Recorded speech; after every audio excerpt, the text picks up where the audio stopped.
Well, good evening, everybody. This is Psycho's Platters, episode 38. Yeah, sorry about the lighting a little bit here. I keep changing everything around here.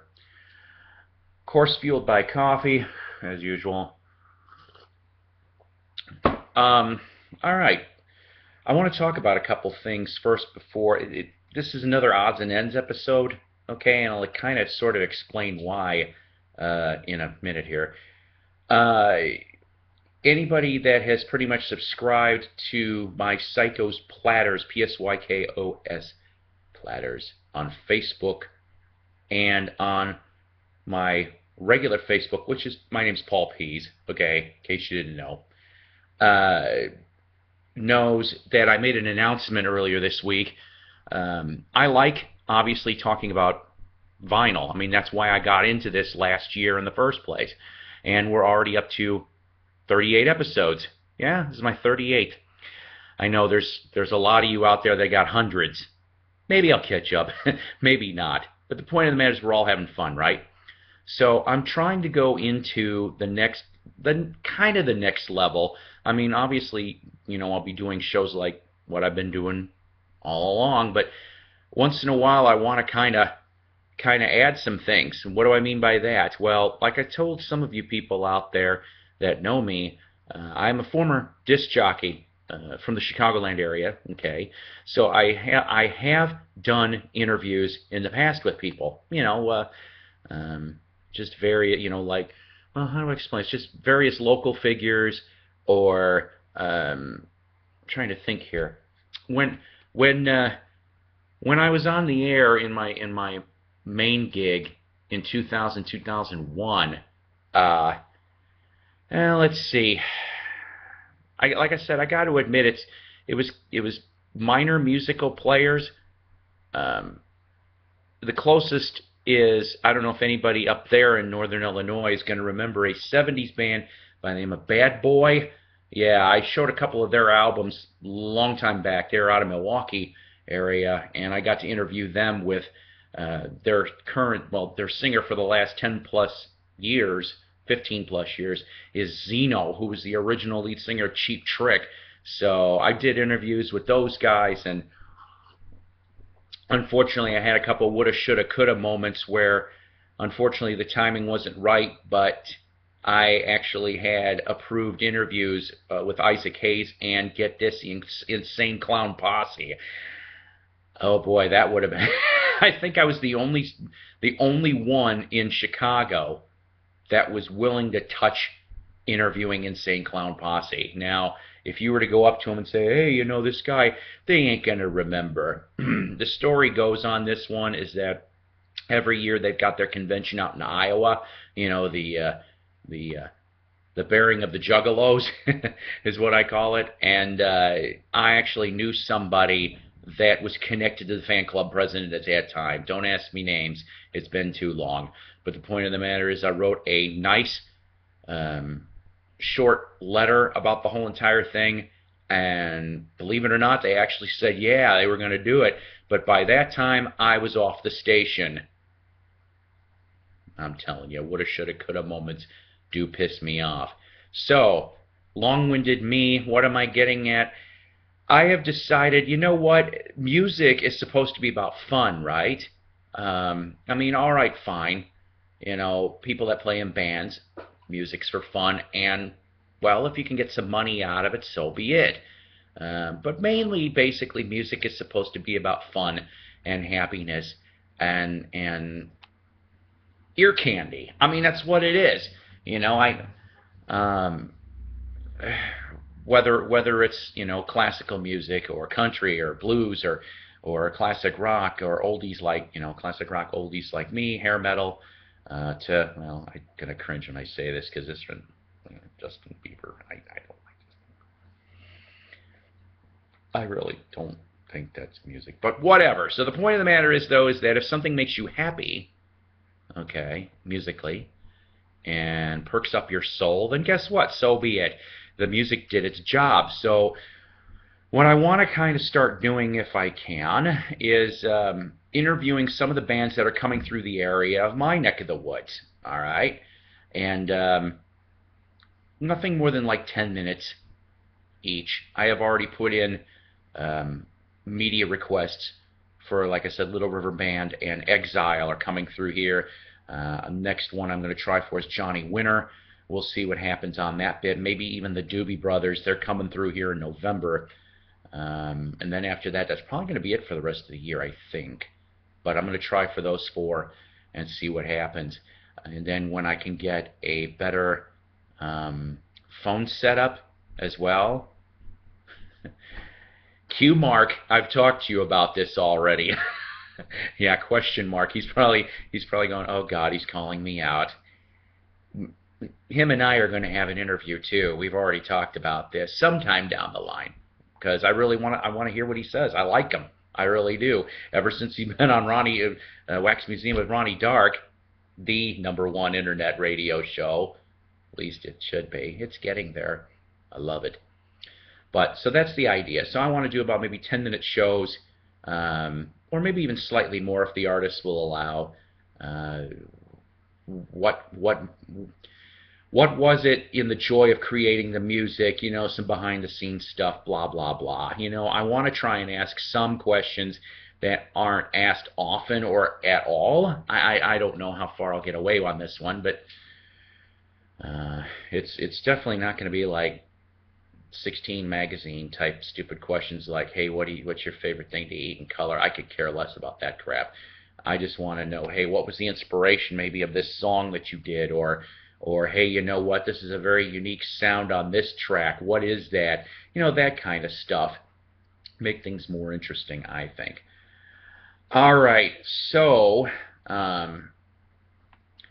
let's get started. Like I said, this is an odds and ends thing. All right, odds and ends episode here. If you got any ideas, by the way, from my, I'm just going to call it Psycho's Platters when I do my interviews. Maybe I'll put a sidebar to it or something. But if you guys got any ideas, let me know, please. I'm positive and negative criticism, please. I need it. Okay, I kind of feel bad a little bit because, well, I'm a little disorganized sometimes, but I tried to look for their shirt because I was going to do a tie-in, but no, I'm wearing a Beatles shirt today. Classic standard stuff. But this CD is one of my new favorites. Freaking the Machine by I Am Fool. I Am Fool happens to be a band out of central New York, near the Syracuse area. Okay? There's the front, there's the back. Guess what? I won this thing. Nicely autographed by the band. Favorite tracks of mine, I still love I Am Fool and Vanilla. The Vanilla is like the one that gets stuck in my head. and I still gotta, you know, when you can have on a CD a track called Camel Toe, well, yeah. But seriously, go get this. Band website, if I remember correctly, I want to say Reverb Nation. They're on here. I really love this. I should have probably, I gotta confess, normally I'm true to my word. I was supposed to bring up a review on this maybe about 5-6 episodes ago. Sorry, I know. Things get a little screwy over in Psycho Platterland. But like I said, go check out I Am Fool. They will love you for it. And they do play in New York if you're around that area as well. All right, let's see here. I only ended up getting one album this week. It's been real quiet on the vinyl scene. I found out why, though. Friends of mine have told me that, remember I was talking about an episode or two ago that sometimes people on the inside of resale shops and thrift shops will get to the vinyl first. It's happened again at one of my favorite places. And I'm like, damn it. And this is one of the favorite places that I hit a lot on. Okay, so I'm just like, it just pisses me off. They should outlaw this crap. I don't care if you work at the stupid place. All right, you shouldn't have first dibs. I'm sorry. You know, I mean, you're a volunteer. Most of the time, you're technically a volunteer.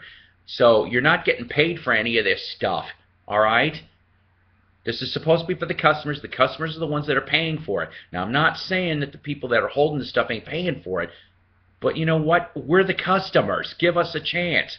But I found out that there's a new there's 2 or 3 new people in this game, but it seems like to me they're more money motivated. That's why they're doing this. And I'm going, I'll tell you something, kids. Sure, yeah, I'll sell something once in a while, but I'm not money motivated. I have been a music geek since 1973, when I was about 6, when I started buying records. Okay, tapes, CDs, never got into the DAT, Super Audio CD thing, but, you know, I wasn't going to be that much of a sucker. So, but yeah, so come on, give us a damn chance. We're the ones that are fronting, you know, the money for these charities to be able to survive. This is food pantry stuff, okay? Knock it off, you little greedy people. So the only album that I managed to find, and you know what? I don't find too many albums from these guys. I really don't. This is only the second one that I have found. The Louvin Brothers. Now, I don't know if you know who the Louvin Brothers are. I hope I'm saying that right. Bluegrass. This is what this is. Bluegrass country, okay? They first came out with an album back in 1956. I wish I had that album because it's collectible. Satan is Real. And it's a real creepy looking album. This one here, by the way, it is, of course, the great Roy Acuff songs. Here's the back. Shows a bunch of their other albums. On Capitol Records, unfortunately, there is a slight, well, okay, a little bit of a ding, about a half-inch ding in the cover, which kind of pisses me off. And yes, I would say this is probably no better than VG on this one, but the point of the matter is, it's really hard to find this stuff. I found one at a Goodwill about a year ago, Christian music that the Louvin Brothers did on Capitol. Like I said, their stuff is pretty hard to find, and I want to say they're both dead. One of them died in a nasty car crash, I think in the 60s, maybe early 70s, and then the other one lasted a long, long time. All right, let's see here. Went back to one of my regular haunts. They dumped more sheet music. This one, let's see here. This one cracked me up. Little Willie from Sweet. That's right. I like Little Willie. I like Sweet, period. But that's one of them. This one I thought was really cool. I couldn't believe this. I almost passed this up. Recorded by the Beatles on Capitol Records. Yellow Submarine. Now, this is what the cover actually looked like from the 1966 sheet music. This is not obviously from the movie. This was back when the original sheet music came out. Now, I thought this was actually a generic sheet music. I really, really did. I mean, even though it does say McGlenn Music on the bottom here. But when I turned and saw this on the back, oh, you're damn right I had to get this. Because I'm like, ooh, it's official sheet music. And look at them getting their MBEs. Nice. Quarter a piece, by the way, on those. Maybe Doug may know a little bit more about this one. But I had to get this just because it just looked so far out. For piano, George Shearing interprets Leonard Feather. Look at that, man. Look at the one with the glasses, man. He just looks like he's so hip. And it says here, contents, Bebop's Fables, dude. Bebop's Fables. Sorry, wrong rumba. Oh, God. Like a Feather and other ones. But this is a whole book. Kind of neat. But like I said, talk about that for a cover, huh? All right. Paul found another autograph book. Yes, I did. I got a copy of this. This is the first signed one that I finally found. I knew he did an appearance in this area, okay, shortly after this book came out, which, give me 1 second here, 1978, that's right. B.J. Thomas, Home Where I Belong. God bless B.J. Thomas. Nice. For $1, couldn't pass that up. Not for a buck, that's for sure. All right, here's one here for you. Remember we were talking about how to get autographs from people, right? I do not think I had a chance to show this to you. This goes back to radio contests. I was listening to, oh dear Lord, who was it? Unfortunately, they used to play it Hard Rock Nights, okay? And they don't play it here in Northwest Arkansas. They haven't for about 2 years. But the funny part about it is that sometimes they have these giveaways, and instead of being caller 10 or some crap like that, it would be like caller somewhere between 50 and 100, and it was a nationally syndicated show, so you had half a chance. But guess what? Paul won 4 times in a year.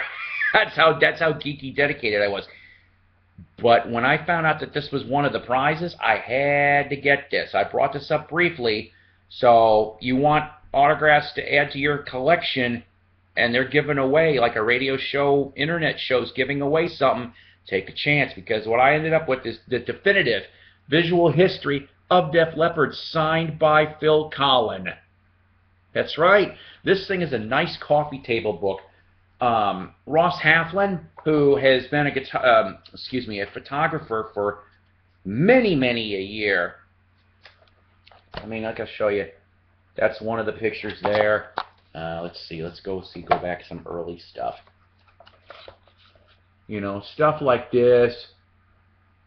Just really neat. Still has that new book smell.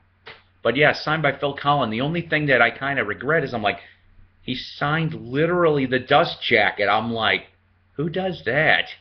But so that's why I usually keep it in the manila mailer that it came with, so it doesn't get ripped. All right, how about this? Once again, rock concert T-shirts. These are cumulative from a couple weeks. Okay, I'm going to show you these really quick. No more than $2 a piece for each of these. Let's start off here. This is from 2010. Cinderella. Yeah, Cinderella tour. There's your front. There's your back with the tour dates. This next one here.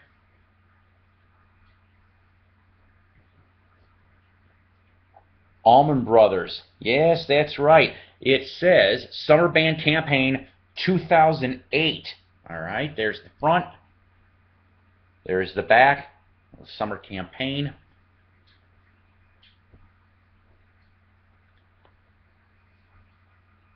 I showed this to some of my hard rock friends. I thought that was really cool. I ended up picking up, it appears to me anyway, Pantera shirt, front and back, from 2000. That's when that one was from. Sorry, I had these folded. Okay, from the 1999 Rural Electrification Tour, John Mellencamp. I kind of half like this one because it shows up to that time all the albums that he did. Okay, there's the front, there's the back.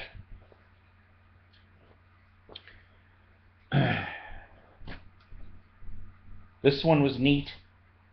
40th anniversary. Chicago from 1997. No, not 97. I'm an idiot. 2007. I apologize. There's the front. There's the back. Now, this last one, this now ends up being my oldest concert shirt. I almost missed this, but it's such an ugly shirt. If you think I'm ever going to wear this thing, But for $2, that's right. I know the visuals on this are not that great. This, ladies and gentlemen, is a Bob Dylan tour shirt from the 1990 tour. It says on the back, I'll show you, Bob Dylan with G.E. Smith, Tony Garner, and Christopher Parker. That's right, kids. 23-year-old concert shirt. In great shape. So, that's, like I said, that's my odds and ends. But vinyl wise, it's just it's getting dreadful. I don't know, with all this competition that's coming back again. But like I said, it's all money motivated. I mean, I guess everybody's got a right to do what they want, I guess, on that stuff. But I don't know. Just let us all have an equal chance. That's all I'm saying on it. You know. Unfortunately, I know people that do snag vinyl around here, and they mark it up about double, triple the price. I'm like, come on, really? Whatever. I know I'm preaching to the choir. So, like I said, sorry guys. This is all odds and ends, but you know that's how I am, aren't I? Oh, one last thing I guess I'll mention really quick, because I wasn't going to show you all this. Somebody dumped a bunch of nice 70s, 80s cassettes, not the singles like I showed the last time, but a lot of Stones, Aerosmith, Michael Schenker, Whitesnake, the old Whitesnake stuff. Quarter a piece, looked like they barely were touched, and you know, brand new almost. I'm no fool. I snagged all those too. Music's music, kids. That's how it works. So, all right, guys. You know what? Have yourself a great week of crate digging, garage sailing, ahoy matey, and all that other good stuff. You know, and just, I don't know, take care, educate your fellow vinyl addicts, be nice to them, okay? You know, if you can. Can't we all just get along? I don't know. Quick little shout outs, of course. Wax Museum with Ronnie Dark always gets the first mention. He is one of the best radio shows, period, at least since I've listened to him now for almost a year and a half. The man knows his stuff. Mike Adams, Commander, what is it, Jim Leonard III. I think there's a few of you out there. Tim, I don't know if I'm getting all the names right. But I've listened enough. You guys are fantastic, bar none. You guys should be, and I'm not kidding on this, the #1 nationally oldies. You know, I mean, I know they play new music from time to time too, but these guys should be king of that type of show media. Sunday nights, 6 to 9 p.m. Central Standard Time. Mike Adams and his Night Owl Lounge from 9 p.m. to 10 p.m. following on Sunday nights as well. Thrifty Music, Collectors Club, Record Collector Magazine. Happy birthday. Seriously, happy birthday, because I love, you know, the articles that they come up with are so deep. It's fantastic. I'm not gonna lie. I'll tell you right now, seriously, that my favorite music magazines that I look forward to every month are Record Collector, Goldmine. I used to get, okay, and then they yanked it out of Barnes and Noble. I was kind of mad about that, so I got to get a new subscription to Goldmine again, like I did back in the 80s. I was an avid Goldmine reader in the 80s. And I landed in their letters column a couple times, too, back then. That's how geeky I was for a teenager. And so let's see, Record Collector, Goldmine, and Shindig. Those are my favorite 3 music magazines, I will not lie. I'll read Rolling Stone, I'll flip through it, but it's not like it used to be. So, all right, everybody, take care. God bless. Rock on. And let's see what, you know what, answer something for me. Just, what's the newest find you came up with, okay? Or how about this one? Is there anybody in your neck of the woods that competition-wise is just a bastard? You know, tell me, or do you guys get smooth sailing? You know, when you guys are crate digging and garage sailing and resale shopping. Tell me. I want to know. All right, guys, take care. See you next week.